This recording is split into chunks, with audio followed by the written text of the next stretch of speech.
right. This is a little bit of an experiment, a couple of different levels, but I hope that this more or less works.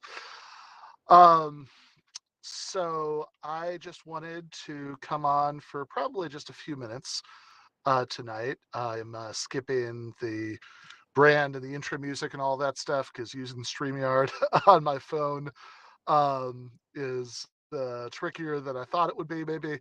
So you just cut to this. But I am doing this and doing this even for the purpose, even in a slightly ridiculous way. 'Cause, I guess that last clip we did last week, Michael Tracy was sitting in a car, so I'm at least being no more ridiculous than him. But my mind, as I said in the description, always goes to sort of a era conservative YouTubers who are always ranting in their cars.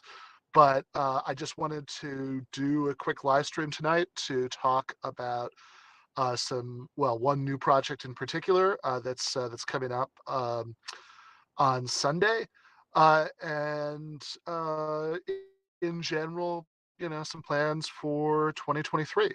So as people may know, I recently moved south of the border to Rosarito, Mexico. I'm actually on the gringo side of the border right now in California.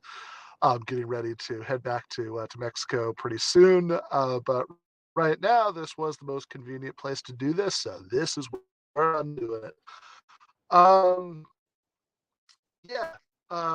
Silver says in the chat about car theists, which is a term I've never heard before. I know that's people who worship cars as deities or what's going on there exactly.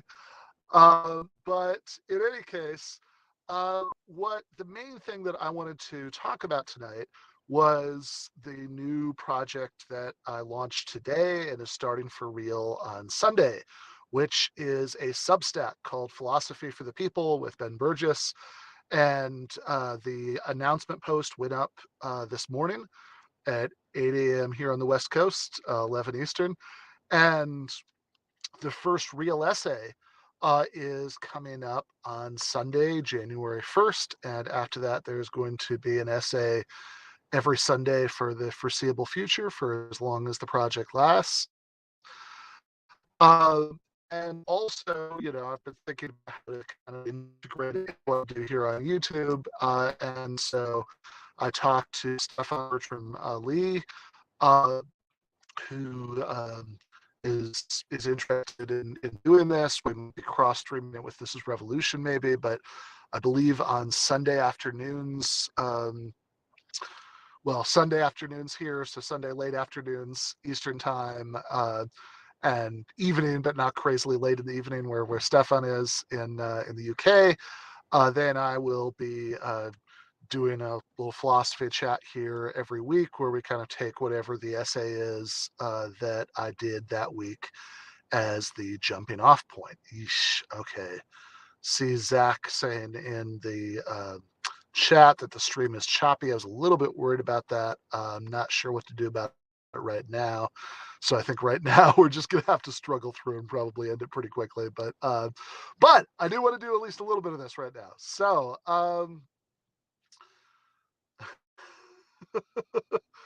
oh, okay. Well, there you go. That's one important answer. As Cartheist refers to the surprising number of Christians who preach or respond to atheists or try to give proofs of God from their cars. All right, this is a phenomenon that I was not familiar with, but I suppose I should not be surprised. I guess that might be a quadrant of the population in which, Obama era conservatism never really died. But in any case, I want to talk just briefly about why I'm doing this, what it's going to be like, how it's going to be integrated into some of the rest of what I do. So ever since at least the summer of 2019, I remember thinking about it then, I've wanted popular philosophy writing to be a bigger part of what I do. I mean, in general, of course, obviously I do this channel, I do a lot of debates, but the primary thing I do is write. That's certainly in terms of time. That's like the overwhelming majority of uh, of what I do is various forms of freelance writing and the column for Jacobin and all of that stuff, all of which I really like doing and I'm very excited about doing. But again, even back in 2019, I remember thinking that it would be really nice to find ways to make just more straight popular level philosophy writing a bigger part of my writing output, because that was always something that I was really interested in. In fact, really going back to 2018 when I wrote Gave Them an Argument, the book, and I started dipping my toe in doing this kind of work. Part of the motivation for that was that I did have this academic background in philosophy, and I was really bothered by the way that it seemed to me that a lot of that, the overwhelming majority of people who had the same academic training that I did in sort of taking apart and putting back together again, philosophical arguments, didn't use those skills to debunk the output of these mega popular charlatans, your Sam Harris's, your Jordan Petersons, for example. Um, as somebody like Harris does things like put out books like Free Will and The Moral Landscape, where he just cheerfully admits that he hasn't bothered to read any of the literature on the topics that he's opining about, and he makes these bizarre logical leaps, etc. And to a certain extent, is bound up with this reactionary political program, at least as far as foreign policy goes. Or like Jordan Peterson babbling about the Dragon of Chaos, um, and again, there's a lot of reactionary politics mixed in, but it's also just kind of nonsense. And it seemed to me that anybody who did have this kind of philosophical training could be doing more to apply it to sort of show what was wrong with what these people I refer to in uh, the Substack announcement post as mega popular charlatans are doing, but they weren't doing it because, of course, the incentive structure of academia in general and academic philosophy in particular doesn't reward that. What it rewards is spending all of your time writing journal articles, making the narrowest possible technical points that only a tiny number of other people who specialize in exactly the same thing will do. And I'm not even saying that's a bad thing to do, but I just, find it frustrating that there was this gap in not sort of, again, applying that philosophical training to debunking these guys. So that's a lot of the early stuff that I was writing back in 2018, 2019, a lot of what I was doing with Michael Brooks in the debunk segment that I did on the Michael Brooks show was trying to do exactly that, trying to do things like show how Harris doesn't understand David Hume's point about the gap between is and ought.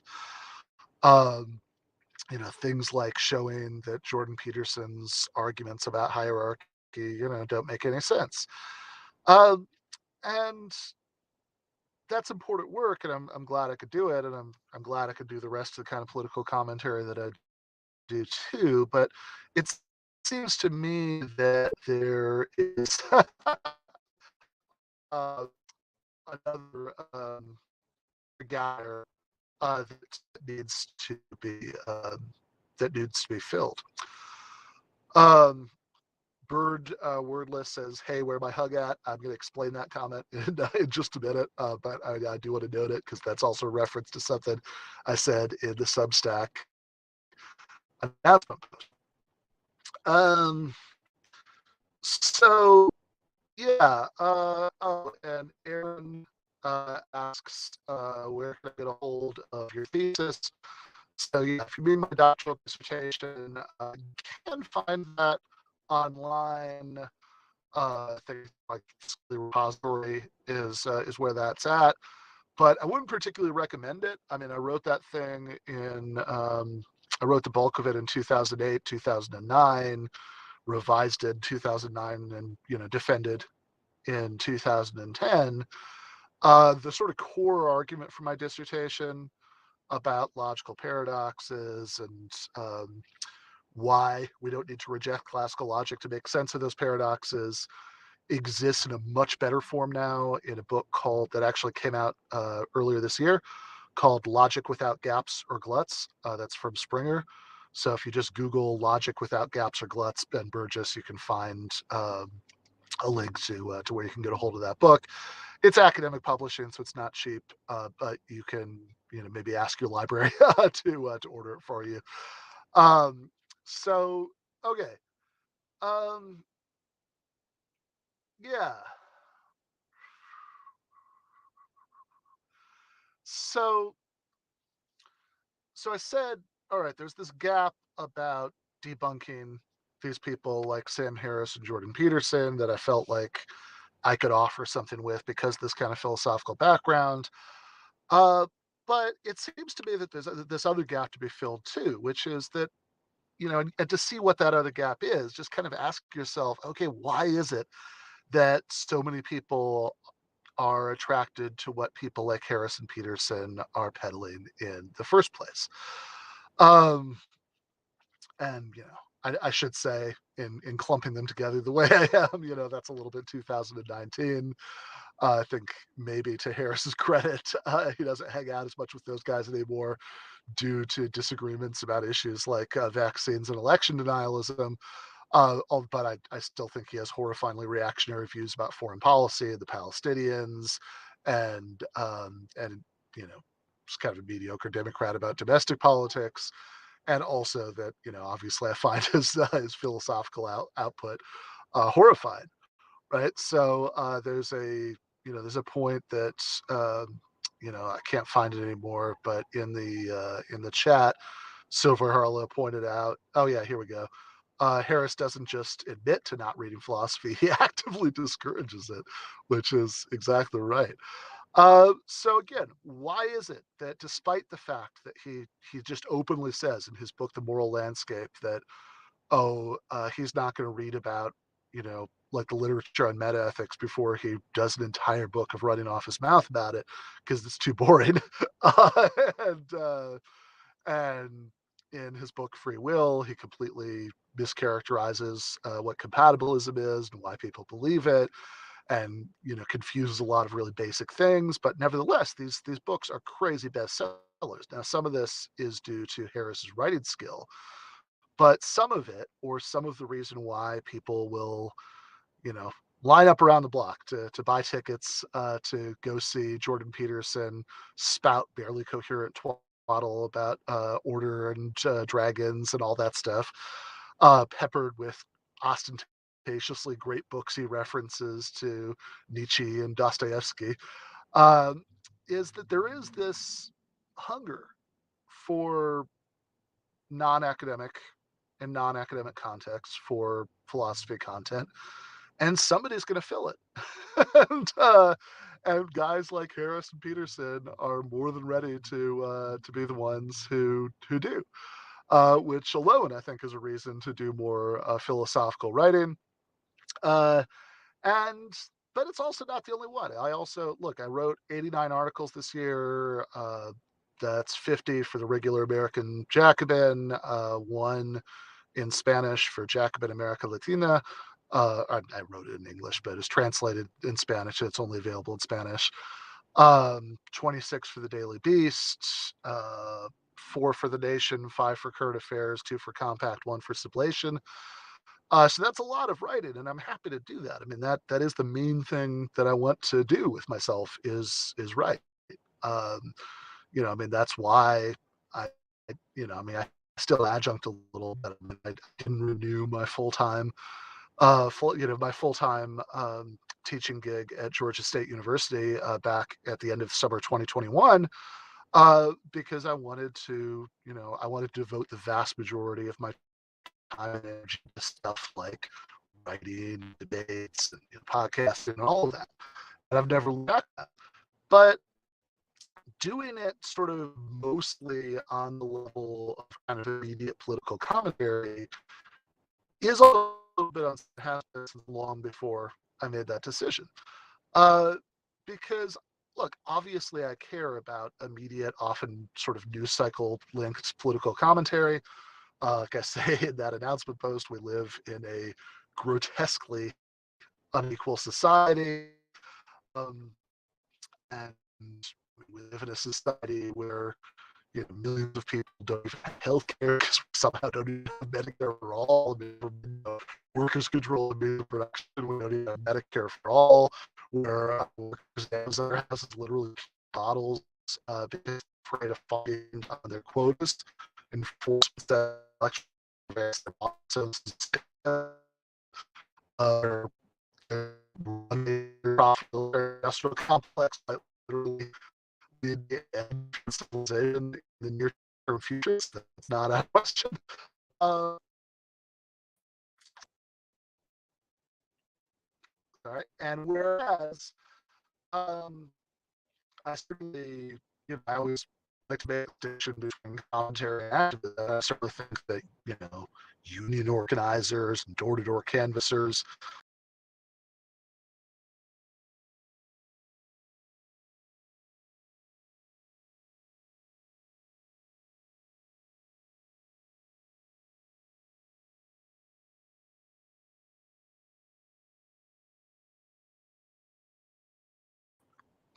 All right. Sorry about that. Got kicked off for a second. Um, but in any case, whereas I certainly think um, that union organizers and door-to-door canvassers play a more important role than podcasters or freelance writers. I do want to contribute what I can to that program of fighting for a more equal society. With the role that I am I am in a position to play.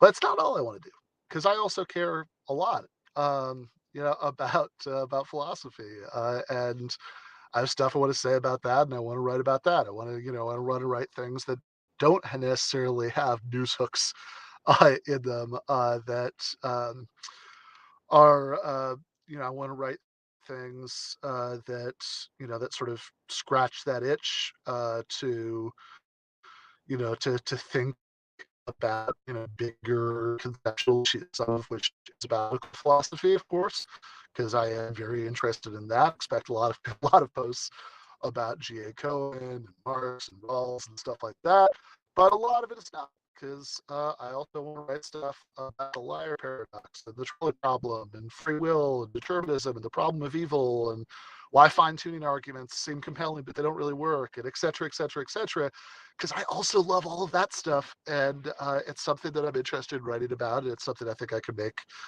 a I could make a contribution to. And so one of the reasons, I'd asked on social media a couple weeks ago when I was first sort of seriously planning to do this, what I should call it. I don't remember who suggested philosophy for the people. My apologies. But one of the reasons that was the suggestion that sort of seemed most compelling to me is that there is a kind of useful double meaning. On the one hand, philosophy for the people in the sense that the parts about political philosophy are linked to a left political program, a left agenda, but also philosophy for the people in the sense that it's analytically rigorous philosophical reflection, not geared towards a handful of academics, but geared towards anybody who's interested. Um, so you could read, all the stuff that I've been saying with shopping internet, taken out of the equation at that announcement post that I put up this morning.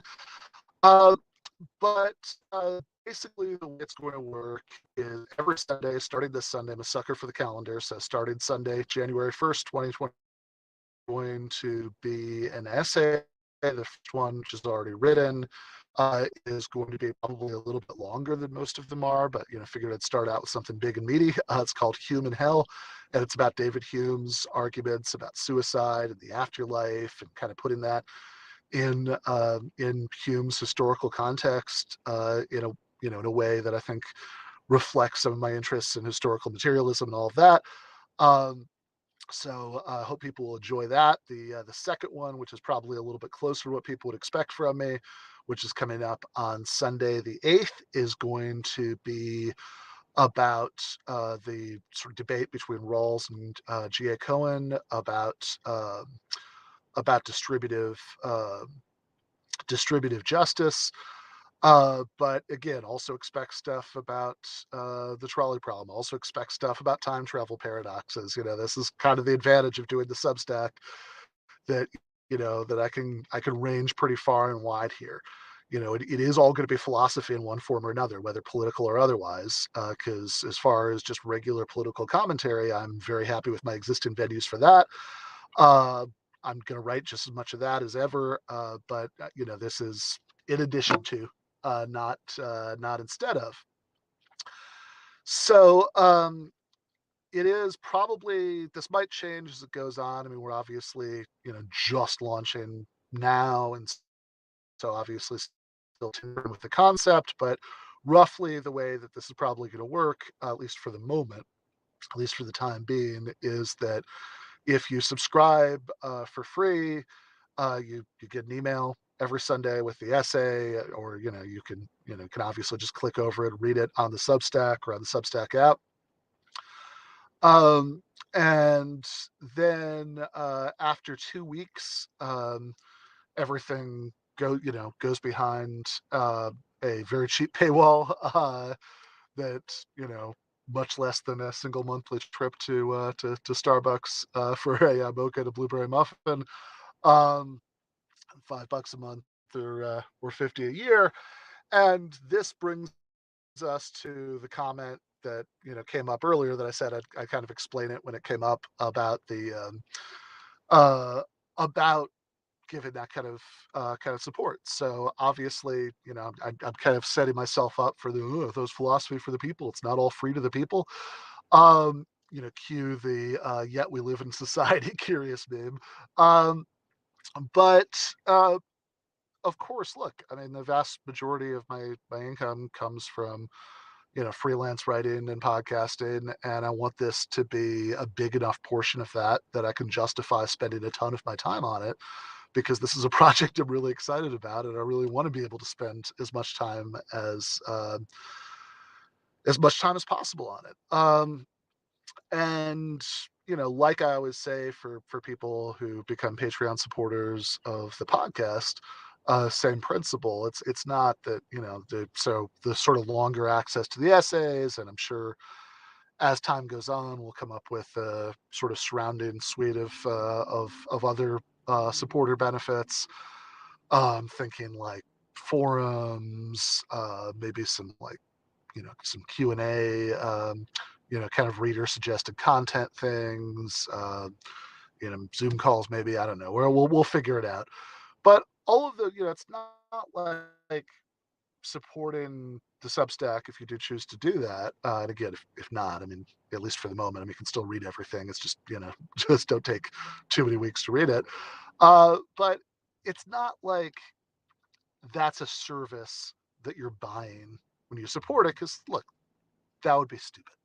It's 2022. By the time the first essay goes up on Sunday, it's going to be 2023. We're all swimming in a sea of free content. But the way I'd like to think about it instead is that this is a way of all of the benefits, the supporter benefits, are there as a way of expressing gratitude to people who do choose to support it because they're excited about it too. Um, that sure, they get some extra stuff as an expression of gratitude for that, but support really is the key word.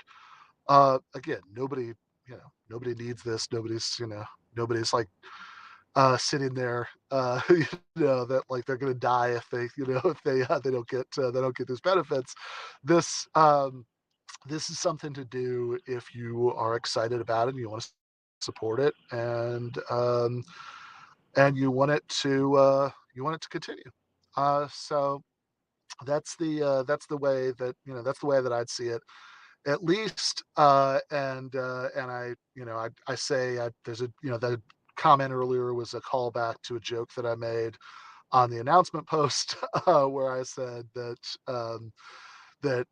in addition to longer access to the essays, and whatever other sort of straightforward benefits you get for supporting, if you see me at some kind of live event, podcast, live show, debate, whatever, and you come up to me and you tell me that you're a paid subscriber, you'll probably also get an uncomfortably long hug because that shit means a lot to me.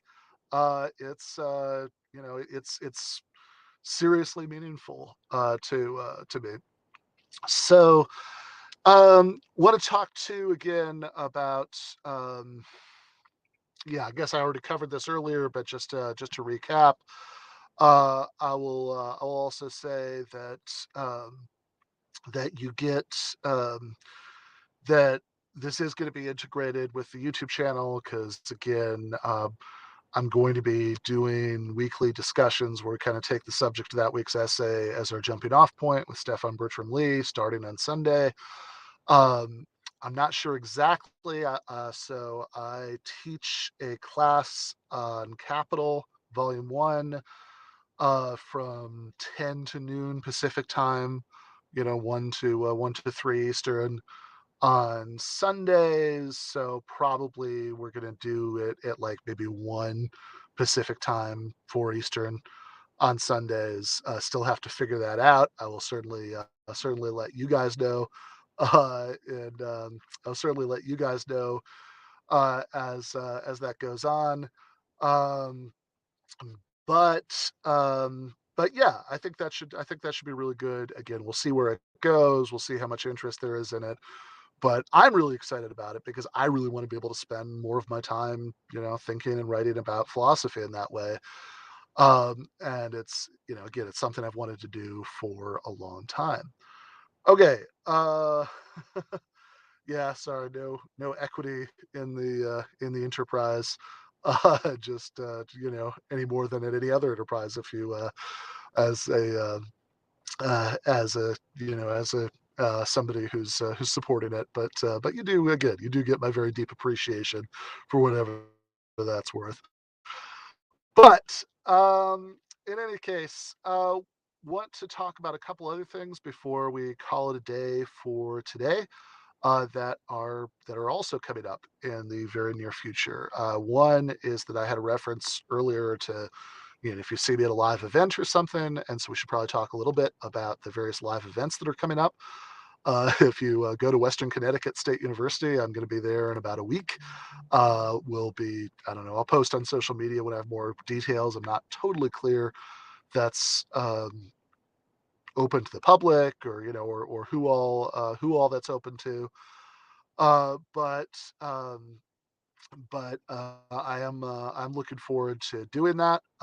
On January 22nd, we are doing the second uh, joint live show with This Is Revolution podcast and also Left Reckoning. So that's going to be at the Cutting Room in New York City. Uh, so about half a mile from Penn Station, very centrally located. Um, on January 22nd, which is a Sunday. Um, so we're getting down to just a few weeks before that. There is a link in the description if you're in New York or the surrounding area and you want to get a ticket. That's going to be, I think there's the VIP meet and greet is at 5. Doors open for everybody else at 6. Show starts at 7. The guests for the show, there are probably going to be a couple others, but the main guests are going to be my good friend Bhaskar Sunkara, the founding editor of Jacobin, and then also Emma Vigeland and Sam Seder from the Majority Report. So I think that should be a lot of fun. Really looking forward to that. And then on February 7th, I am going to be in Lubbock, Texas, for a debate with somebody from the Foundation for Economic Education, so a libertarian. We're going to be arguing about minimum wage laws. Again, that's the Texas Tech Law School in Lubbock, Texas on February 7th. Okay, last two things I want to talk about before I get off. One is, of course, The podcast is starting up again in the new year too. We've been taking a break for the last few weeks, but we are going to be back on Monday, the 2nd. Our main guest on Monday is going to be Crystal Ball, who has been on the show a couple times before, but she hasn't been on in a minute. So that should be a lot of fun talking to Crystal. And then the last thing I wanted to talk about while I'm kind of doing I know that been off air except for clips for a few weeks now. It's been some time. So just to kind of catch people up on everything, the last thing is about the show that I do on Callin. If you don't know this, that's Callin, like call in, a call-in show, but it's all one word. And that used to be essentially, it's like an app that you can do a call-in show on an app. But it's at this point you can just do it. You can both listen and also call in from a browser. And I've been doing this for about a year. I've done some good stuff on it. Had some good guests. Had a lot of interesting conversations with callers. But very recently signed another 6-month contract to continue doing it. And since I have been doing it for about a year, I think actually a little over a year, I've been trying to think a little bit more about how I do it and how I'd like it to work, and kind of whether the way that I'm doing it right now. Uh, sorry, just reading the chat. Whether the way I'm doing it right now is the sort of most useful way to do it. And because sometimes I'll have guests on and I'll just kind of interview them the way that I would on the podcast, or sometimes I'll just kind of talk through or even kind of read through an article that I've read in, and then open it up and have a few calls after that. Um, yeah, I know you are. Don't worry about it. And then, but I think what I really like to do is for it to be, because I know I've also gotten pretty haphazard about when I do the call-ins. And there are a lot of reasons for that, but I want to try to change that in 2023. So for, this week, we're going to do a couple in the usual sort of haphazard way at different times. I'm actually doing one on Friday at 9 in the morning here on the West Coast. So noon Eastern, uh, with Branko Marcetic and Glenn Greenwald, because Branko and Glenn were arguing on Twitter about some of Glenn's characterizations of what he calls the Bernie AOC left, and why Branko thought those were unfair. And even though I'm obviously not neutral, right? I'm very much on Team Branko in that argument and wouldn't pretend otherwise. Since I do know both of them, I offered to host a call in where they could talk that out. So again, I know 9 Pacific, noon Eastern is kind of a weird time to do one, but since Glenn is in Brazil, that is what worked out for everybody. Um, so yeah, the rest of this week we'll do it in the in that usual sort of haphazard way. But what I want to do in the new year is to just make it a regular daily time slot, which probably mean a lot less guests, because it's not, uh, um, makes it harder to coordinate with people's schedules if I'm always doing it at the same time. But the way I would really hope that um, this would work, and we'll see how this works out, is that enough people know that I always do it at this time. What I'm thinking is 4 p.m. here on the West Coast, so 7 Eastern, as the sort of regular daily time that I do a call in. And enough people know that I'm doing it at that time that I can just do sort of 5 to 10 minutes of, hey, here's what's on my mind today at the beginning, and then like go straight into calls. And we can be pretty flexible about the topics or whatnot, but just to so it's not just kind of me monologuing for long periods of time. It's not necessarily you have to be guest based, but instead that it's something that can be sort of color driven, which really seems like it should be, because otherwise, why do a call-in show if it's not going to be driven by calls? So I think that's going to be the plan. So probably start that on Sunday. So right at the beginning of the year, just do every day at 7 Eastern. Um, like sometimes it'll be, if like there are a lot of great conversations going, sometimes it'll be like an hour, sometimes it might be like half an hour. Probably on days that I'm going on YouTube at 8 Eastern, it's going to have to be more like half an hour, so it ends at 7:30 Eastern. Um, but uh, but yeah, and I know, see a comment in the chat about how sometimes kind of getting Patreon notifications about the call-in episodes like 5 minutes before they start, which is 100% my fault, obviously. But that's because sometimes it's been a very last minute thing. I guess I could do one now, but that's not how I want to do it, right? I think if it's just like the regular daily time slot, people know when it's going to be. Obviously, they're going to have to be days off for all sorts of reasons. If I'm traveling, if I'm doing an event, uh, if I'm spending time with family, if, going on another show, whatever. Like I can, and if so, I'll try to pin a post to my Twitter account so people can check it there, saying, "Hey, just so you know, guys, no call in for the next 2 days or whatever," so people will know. But just the general standing default thing would be, yeah, every day at 7 Eastern, there's going to be a call in, and again, sometimes they could still be guests, but for the most part, I can just, yeah, I can say a little bit about, oh, here's what I'm thinking about today or whatever at the beginning of the episode, but it can really be driven by calls, which, yeah, I think if people, there's a little bit more stability about when it's going to be, I think that's going to, work out well. That is my hope anyway. Um, but yeah, that's what's going on. Got a pretty good schedule going of doing things in person, which is great. It's what I've been wanting to do. So again, it's the Western Connecticut thing on January 7th. Which might just be for students in the MFA program there. I'm not sure. I'm not sure who else is eligible to attend. If it's just open to the open to the public, or open to anybody in the Western Connecticut State University system or whatever. But I will look into it and post about it. And then January 22nd, there is the podcast live show with This is Revolution and Left Reckoning. Um, and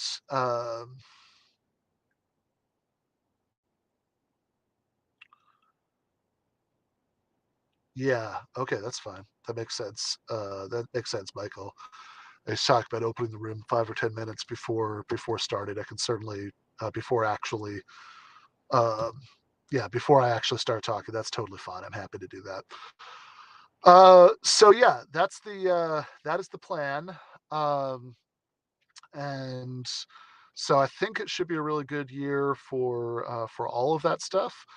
I'm obviously trying to come up with a way to, juggle all of this in a reasonable way as far as my own time goes, because doing all the regular political writing for Jacobin and all of those other outlets, and now also the philosophy writing for Philosophy for the People, which again, say this a fourth or fifth time, I'm really excited about doing. Um, and obviously there's the show here, and there's the call in, but I think having that kind of regular, okay, all the other stuff kind of ends before 7 Eastern, so I can jump on the call in then. And then if it's a night that I'm going on YouTube at 8, I'll do that. Um, and it's just a regular, predictable thing. I think that should help with that too. Yeah, um, New York live show on January 22nd. Link to buy tickets is in the description.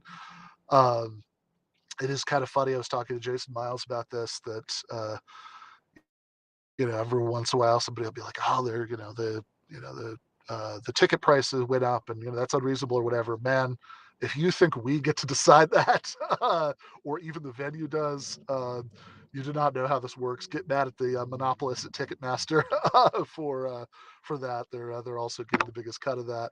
But in any case, but I'm really really looking forward to that. That again, you know God, I mean, before the LA live show that we did, a couple months ago, last live show that I did was for TMBS, Michael Brooks show in Brooklyn just before the pandemic. So it is going to be really amazing doing another live show in New York and seeing everybody there. Really, really looking forward to that. The debate with the libertarian, the minimum wage debate at Texas Tech Law School in Lubbock is February 7th. And I think I'm also doing some stuff in Ann Arbor late February or early March, probably giving a talk at the University of Michigan, and um, also doing something for Huron Valley YDSA. That's not totally nailed down yet, but I hope so, because I think that'd be fun. So with that, I think I will cut it for tonight. But yeah, mostly just wanted to talk about the the yeah yeah, Michael. I have thought, trust me, I've had conversations with people from both of those other podcasts about that. Have not yet figured out how that would work, but that is definitely something we've all thought about.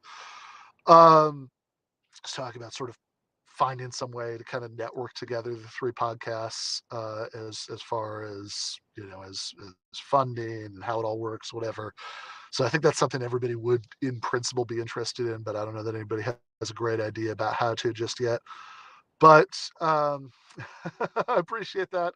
Uh, Mosn says, greetings from work like a true comrade. Outstanding. Your boss does know your time.